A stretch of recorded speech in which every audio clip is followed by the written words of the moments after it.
This is Food Chemistry Unit 1, Chapter 25, Research, Developing New Food Products. Over 100 years ago, grocery stores stocked an average of 500 different food products. By 2014, over 42,000 different products are now in grocery stores. So in 1906, the first cold breakfast cereal was introduced, and it was introduced by Kellogg's. The company was actually not like a full company yet. This was the person's last name. They were brothers. So any guess what it was? Wait for it. Oops, wait for it, wait for it. Yeah, cornflakes.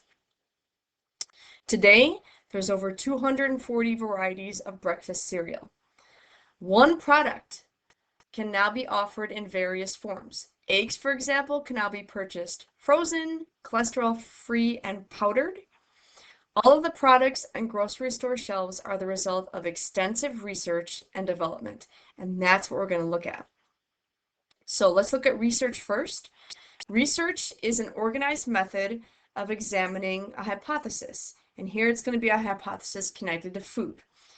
So some types of research include descriptive research. This involves collecting data that describes the natural course of events or opinions of people at a given time. It uses observations and interviews to collect data. Companies use trends researchers observed to improve their products. So here's some examples. There could now be a preference for chocolate that is dark or less sweet. There could be a preference for a particular flavored dairy product, orange, caramel, cream, cherry flavors, for example. There could be a preference for cultural foods like Greek olives. There could be a preference for seasonal flavors like pumpkin spice lattes in the fall. There could be a preference for combined flavors like cherry vanilla, or there could be a preference for gluten-free, GMO-free, etc. So it's basically what are people buying at a particular time and why. This is descriptive research. Analytical research determines the cause and effect through observation and testing. It involves exact measurements. It goes beyond just collecting information. It leads to the actual development of the new product. So for example, in the past, consumers did not like the beanie taste of soybeans.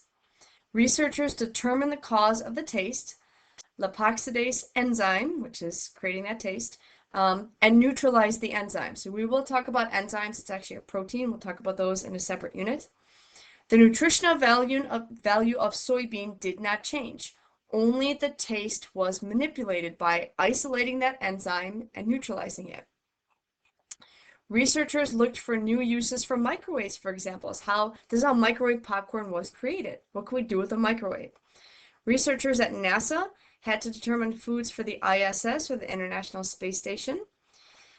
Foods on the ISS can only be rehydrated and heated. There is no refrigeration on the International Space Station. But the food still needed to be nutritious and edible. So right now, as we speak, they are cultivating plants on the International Space Station and learning how to grow edible food in space. All right, Chapter 26 is food science related careers. And yes, there are a world of opportunities. So let's look at farming. About 2% of Americans live on farms. There is now science and technology that is helping to create new products, and new type of farming has developed. There's aquaculture, which is the support and growth of healthy fish, actually in tanks, right? We have organic, which is food produced without chemicals. It is highly regulated, but the demand has increased. You also have botanists, biologists, biotechnologists that now work with farmers and crop development. Farmers grow, process, manufacture, and distribute foods we eat. Manufacturing, this is where raw foods are processed, which means they're washed, canned, frozen, dried, and packaged. Food is also refined, combined, and altered to make thousands of products. Some jobs include food engineers, microbiologists, packaging specialists, chefs, marketing experts, food scientists, and food technologists. Distribution, this is the hauling and storing of food from the farm to the warehouse, distribution centers, and points of sale. Quality control are the people who make certain foods safe and they make sure that the food meets federal requirements. There's inspectors required by law to ensure food is safe. Foods have to pass certain standards. Food service, these are your chefs, cooks, hosts, servers, buspersons. Dietitians, they assess diets and plan nutrition programs for patients or people in schools, hospitals, patient care facilities.